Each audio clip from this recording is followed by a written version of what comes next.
Hello student, আজকের online philosophy ক্লাসে যে টপিকটা নিয়ে আলোচনা হইব, টপিকটার নাম হয়েছে গিয়া formal truth, material truth and formal logic, material logic. আকারগত সত্যতা, বস্তুগত সত্যতা, আকারনিষ্ঠ তর্কবিজ্ঞান, বস্তুনিষ্ঠ তর্কবিজ্ঞান, এই বিষয়গুলা নিয়ে আজকে আলোচনা হইব। তাইলে আমরা ফার্স্টে দেখি আকারগত সত্যতা ও বস্তুগত সত্যতার মধ্যে কি হয়েছে। সত্যতা বলতে জ্ঞানের যথার্থ বোঝায়। সত্যতা বলতে জ্ঞানের যথার্থ বোঝায়।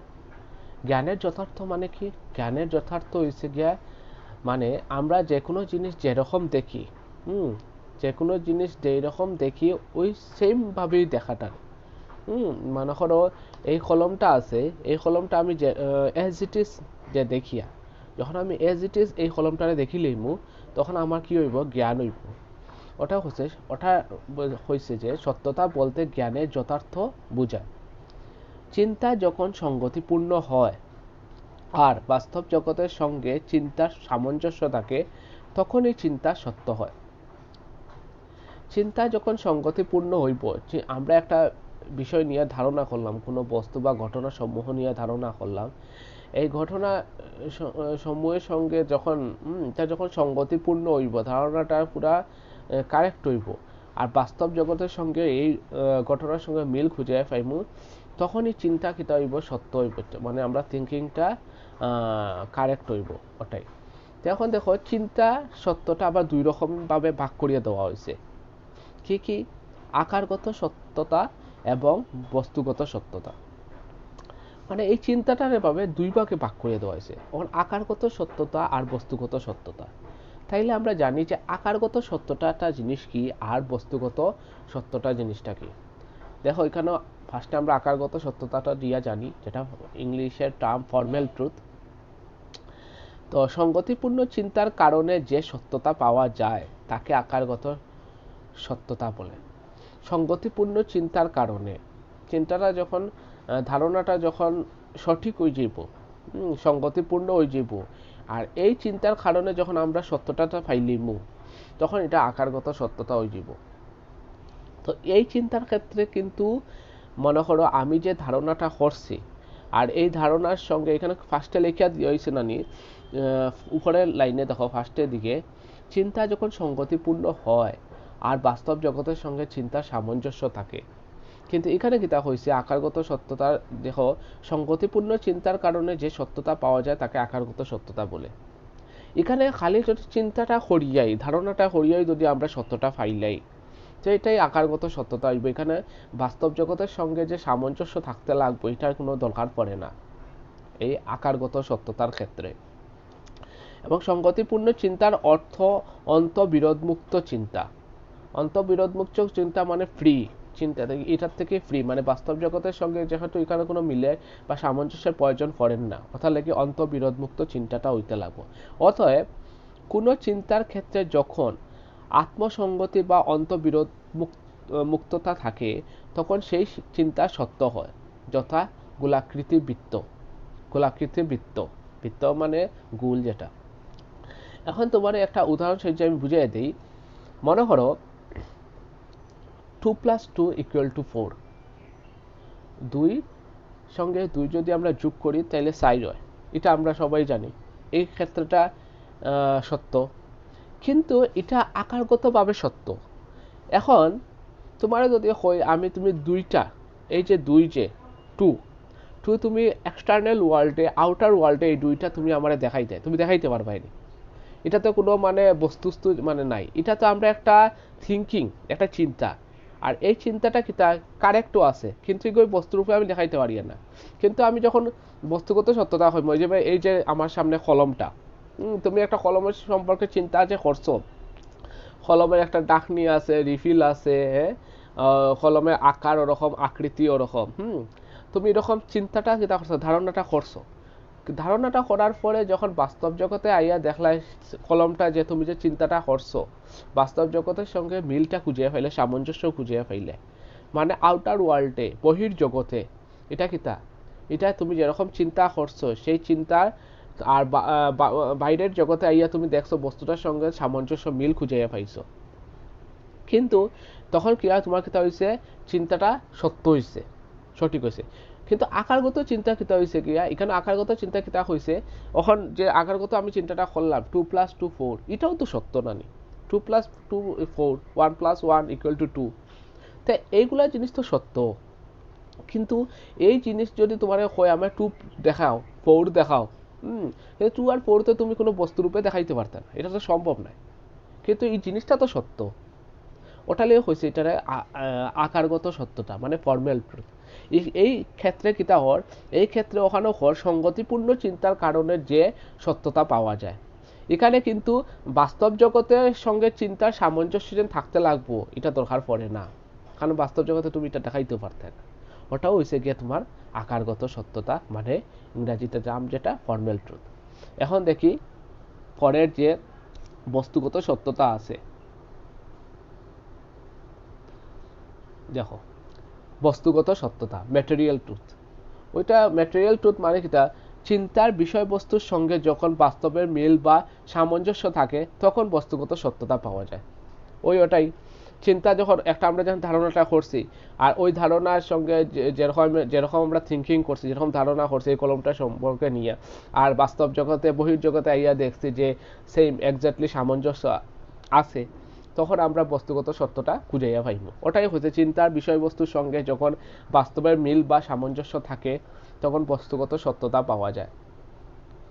আমরা যখন ভাবি বা বলি মানুষ মরণশীল, এই কথাটা তো সত্য, তো তখন তা বস্তুগতভাবে সত্য হবে। আর যদি বলি মানুষ অমর, তখন তার বস্তুগত সত্যতা থাকবে না, কথাটি মিথ্যা। সেম আমি যদি বস্তুটা কই যে কলমটা দেখতে ওরকম, কলমে বিভিন্ন কালার আছে, কলমের ডাকনি আছে, রিফিল আছে, আকার আকৃতি ওরকম আছে, বস্তুগত আউটার ওয়ার্ল্ডে আইয়া বহির্জগতে আইয়া দেখলাম এই জিনিসটা তো সেম, তখন এই মানে বস্তুগত সত্যটা খুঁজিয়ে পাইলাম। তাহলে হয়েছে এই ইংরেজিতে টার্মটারে হওয়া হয়েছে ম্যাটেরিয়াল ট্রুথ, বুঝছো? তাইলে ওটাও আর কি আকারগত আর বস্তুগত সত্যতার মধ্যে ডিফারেন্স। আকারগত সত্যতা খালি সংগতিপূর্ণ চিন্তা হইব, বাইরের জগতে আইয়া যে বস্তুর সামঞ্জস্য থাকতে লাগতো না। কিন্তু বস্তুগত সত্যতার ক্ষেত্রে কি হইব, তুমি যে চিন্তাটা করছো, তুমি যে ধারণাটা করছো, বহির্জগতে আইয়া ওই চিন্তার সঙ্গে ওই বস্তুটার চিন্তার সঙ্গে সামঞ্জস্য থাকতে লাগবে, মানে বস্তুটা আউটার বহির্জগতে এটার এক্সিস্টেন্সটা থাকতে লাগবে। ওটাই হচ্ছে গিয়া মেজর ডিফারেন্স ওই দুইটার মধ্যে। কিন্তু দুইটার ক্ষেত্রে কিন্তু আবার সত্যতাটা আছে। তাইলে আমরা নেক্সট যে টপিকটা আছে ফর্মাল লজিক এবং ম্যাটেরিয়াল লজিক, আকারনিষ্ঠ তর্কবিজ্ঞান এবং বস্তুনিষ্ঠ তর্কবিজ্ঞান, ওই বিষয়টা নিয়ে একটু দেখি।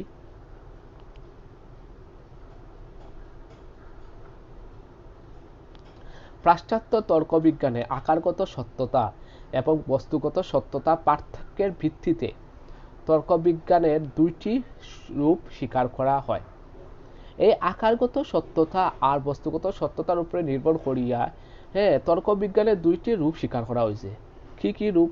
আকারনিষ্ঠ তর্কবিজ্ঞান আর বস্তুনিষ্ঠ তর্কবিজ্ঞান, মানে ইংরেজিতে যেটা হয় ফর্মাল লজিক আর ম্যাটেরিয়াল লজিক। তাইলে দেখো আকারনিষ্ঠ তর্কবিজ্ঞানে কি হয়েছে, আকারনিষ্ঠ তর্কবিজ্ঞানে কেবল চিন্তার আকারগত সত্যতার বিষয়ে আলোচনা করা হয়, কেবল চিন্তার আকারগত সত্যতার বিষয়ে গিয়া কি হয় আলোচনা করা হয়, বাস্তব সত্যতার বিষয় নয়। আকারনিষ্ঠ তর্কবিজ্ঞান শুধু এটাই বিচার করে যে চিন্তা অন্তঃবিরোধামুক্ত কি না। চিন্তন প্রক্রিয়া বিষয়ে আকারনিষ্ঠ তর্কবিজ্ঞান কোনো আলোকপাত করে না। আকারনিষ্ঠ তর্কবিজ্ঞান অনুমান বা যুক্তির আশ্রয় বাক্যসমূহের বাস্তব সত্যতা বিচার করে না। এই যে আকারনিষ্ঠ তর্কবিজ্ঞান অনুমান বা যুক্তির যে আশ্রয় বাক্যসমূহের যে মধ্যে এই বিষয়টার মধ্যে যে সত্যতাটা যেন থাকতে লাগবে, এটা নিয়ে তার কি করে মানে বিচারশীল করে না। মানে এটা ঠিক এইটা আশ্রয় বাক্যর যে প্রেমিসটা কি যে আমরা কনক্লুশনটা ড্র করবো, এটার মধ্যে এই সত্যতাটা আসেনি, এটা দেখা যায় না। এরপরে দেখো কিটা হয়েছে, আশ্রয় বাক্য বা আশ্রয় বাক্যসমূহ থেকে সিদ্ধান্ত অনিবার্যভাবে নিশ্চিত হয়েছে কিনা আকারনিষ্ঠ তর্কবিজ্ঞান সেই কথাই বিচার করে। মানে তারা দেখে যে প্রেমিস থেকে যে কনক্লুশন আমি ড্র করছি এটা হইছে নি ঠিক মতন হইছে নি, ওইটাই হেলি দেখে, মানে রুলসটা ঠিক মতন ফলো করছে নি। তারা রুলসের উপরে কি করে বেশি গুরুত্বটা দেয়। হ্যাঁ, তারা দেখে যে এই প্রেমিসটা আদৌ সত্য নেই, এটার মধ্যে বৈধতা আসেনি অবৈধতা আসেনি, এটা নিয়ে দেখা যায় না, বৈধ হইতে পারে না হইতে পারে। দেখো আমরা ওখানে দেখি পড়লে জানতে পারবো। আকারনিষ্ঠ তর্কবিজ্ঞান সে কথাই বিচার করে, চিন্তার ক্ষেত্রে সঙ্গতি অসঙ্গতি বিচার করে বলে আকারনিষ্ঠ তর্কবিজ্ঞানকে বিশুদ্ধ তর্কবিজ্ঞান পিওর লজিক বা সঙ্গতিপূর্ণ তর্কবিজ্ঞান লজিক অফ কনসিস্টেন্সি বলে। মানে হে কিতা করে, মানে রুলটারে ঠিক মতন ফলো করে, খালি রুলটারেও ঠিক মতন ফলো করে, অর্থাৎ লাগে এটারে পিওর লজিক বা লজিক অফ কনসিস্টেন্সি, মানে রুলটারে সঠিকভাবে হে ফলো করে। এখন এই রুলসের মধ্যে যে মানে এই যে সেন্টেন্স আছে, এই যে একটা প্রেমিসে যে একটা সেন্টেন্স দেওয়া হইলো, প্রপোজিশন যে দেওয়া হইলো, দুইটা সেন্টেন্স দেওয়া হইলো, এখানটাকে যে আমি কনক্লুশন ড্র করবো, এই প্রেমিসের মধ্যে সত্যতা আদৌ আছে কি না এটা নিয়ে বিচারশীল করতো না। তা দেখবো যে এই রুলসটা আমি যে প্রেমিস থেকে যে কনক্লুশনটা ড্র করছি, আশ্রয় বাক্য থেকে যে সিদ্ধান্ত গেছি, এই যাওয়ার সিস্টেমটা ঠিক আছে নি, রুলসটা আমি ঠিকভাবে ফলো করছি নি। দেখো নেক্সট প্যারাগ্রাফে কইছে আকারনিষ্ঠ তর্কবিজ্ঞানে আশ্রয় বাক্যগুলোকে সত্য বলে স্বীকার করে নে, আশ্রয় বাক্যকে সবসময় সত্য বলে স্বীকার করে নে, আর তার থেকে সিদ্ধান্ত প্রতিষ্ঠিত করা হয়। এই সিদ্ধান্ত চিন্তার মূল সূত্রাবলীর সঙ্গে সঙ্গতিপূর্ণ হলে এবং বিরোধামুক্ত হলে আকারগত সত্যতা নিশ্চিত হবে। দুটি উদাহরণ নেওয়া যাক। এই দেখো দুইটা উদাহরণ দেওয়া হোক, এই দুইটার মধ্যে দেখি কি হয়েছে। এক নম্বরে দেখো, সকল মানুষ হয় মরণশীল, সকল মানুষ হয় মরণশীল, সব মানুষ মরব, এই কথাটা সত্য। রাম একজন মানুষ, তো দেওয়ার পর মানে কি তা, তখন আমি ওই যে সিদ্ধান্তে ফুসলাম রাম হয় মরণশীল, সকল মানুষ হয় মরণশীল, এই কথাটার মধ্যে যুক্তি আছে, তো রামও তো একজন মানুষ, তাহলে রামও কি মরণশীল, এই কথাটার মধ্যে যুক্তি আছে। তারা কি তা হচ্ছে দেখো, এই আশ্রয় বাক্য থেকে সিদ্ধান্তে উপনীত হয়ে গেছে। তারা খালি কি করছে, রুলসটা ফলো করছে। সেকেন্ড, 2 নম্বরটা উদাহরণটা দেখি, সকল মানুষ হয় চতুষ্পদী, রাম একজন মানুষ, তো রাম হয় চতুষ্পদী, আশ্রয় বাক্য থেকে সিদ্ধান্ত পৌঁছে গেছে, সকল মানুষ হয় চতুষ্পদী লেখা আছে, তো রাম একজন মানুষ, তো রামও তো চতুষ্পদী। কিন্তু এই যে সকল মানুষ হয় চতুষ্পদী, এই কথাটার মধ্যে তো কোনো যুক্তি নাই, যুক্তি আছে নি, যুক্তি তো নাই, এটা তো রিয়েলিটির লোকের কোনো ম্যাচ হলো না। অর্থাৎ হচ্ছে বস্তু যে বাস্তব জগতের সঙ্গে যে সামঞ্জস্য থাকতে লাগবো আকারগত সত্যটাই নিয়ে, সেই জিনিসটা নিয়ে বিবেচনা করে না।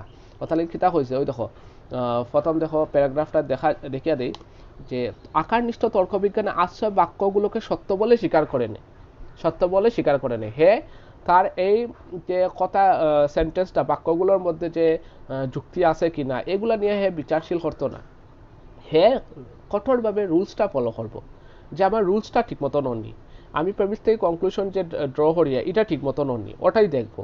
হে এটার মধ্যে যুক্তি আছে কিনা, যুক্তি আছে কিনা এটা নিয়ে হে কিতা হতো, চিন্তাশীল করতো না। তো ওটা হয়েছে গিয়া ফর্মাল লজিকের ইয়েটা সিস্টেম, বুঝছো। পরের প্যারাগ্রাফটা দেখি, আকারনিষ্ঠ তর্কবিজ্ঞানের দৃষ্টিকোণ থেকে উদাহরণটি ও উদাহরণের মতোই বৈধ।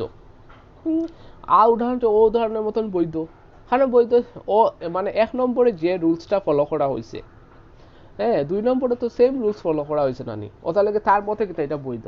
কিন্তু কথা হয়েছে গিয়া এই দুইটার মধ্যে যে যুক্তিটা আছে কি না সেই নিয়ে হে চিন্তাধারা করছে না।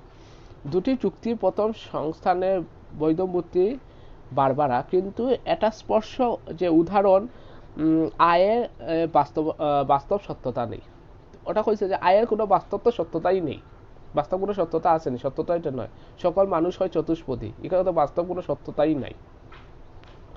তাহলে কি আকারনিষ্ঠ যে লজিক, আকারনিষ্ঠ লজিক শুধুই কি করে আকারগত সত্যতার উপরে করে, বা আকারগত তর্কবিজ্ঞান যেটা আকারনিষ্ঠ তর্কবিজ্ঞান যেটা, এটা শুধু রুলসটারে নিয়েই, হ্যাঁ রুলসটারে নিয়েই ফলো করে, লজিক অফ কনসিস্টেন্সি, ওটাই দেখবো যে লজিক অফ কনসিস্টেন্সি এটার মধ্যে আসেনি, মানে এটা আমাদের রুলসটা ঠিকভাবে ফলো অনি, ওটাই দেখবো, তার ওটাই হইল গিয়া মানে নিয়ে উদ্দেশ্য নিয়ে এটা চলে। এখন আমরা দেখি বস্তুনিষ্ঠ তর্কবিজ্ঞান মানে ম্যাটেরিয়াল লজিক, যেটা বস্তুনিষ্ঠ তর্কবিজ্ঞানে কিতা হয়েছে, বস্তুনিষ্ঠ তর্কবিজ্ঞান কিন্তু চিন্তার ক্ষেত্রে কেবলমাত্র অন্তবিরোধিতা মুক্ততা নিয়েই সন্তুষ্ট নয়। মানে কেবল যে আকারগত সত্যতা হইব তা নিয়ে হে সন্তুষ্ট নয়, যুক্তির বাস্তব সত্যতা বিচারও বস্তুনিষ্ঠ তর্কবিজ্ঞানে আলোচ্য বিষয়ের মধ্যে পড়ে। মানে কিতা হয়েছে গিয়া, আমরা যে চিন্তাধারা করছি সেই চিন্তাধারার সঙ্গে বাস্তব জগতের সঙ্গে মিল আসেনি, বা এই কথাটার মধ্যে বা বাক্য যেন আমরা হইলাম এই বাক্যটার মধ্যে সত্যতাটা আসেনি, ওটা নিয়ে কিন্তু বিচারশীল হইব। যুক্তির বাস্তব সত্যতা বিচার ও বস্তুনিষ্ঠ তর্কবিজ্ঞানে আলোচ্য বিষয়ের মধ্যে পড়ে। বস্তুনিষ্ঠ তর্কবিজ্ঞান প্রথমে আশ্রয় বাক্যগুলোর নির্ভরতা বিচার করে। প্রথম আশ্রয় বাক্যগুলো যে নয়াইব তার উপরে আগে বিচারশীল করব, নির্ভরতা বিচার করে বিশ্লেষণাত্মক এবং সমালোচনামূলক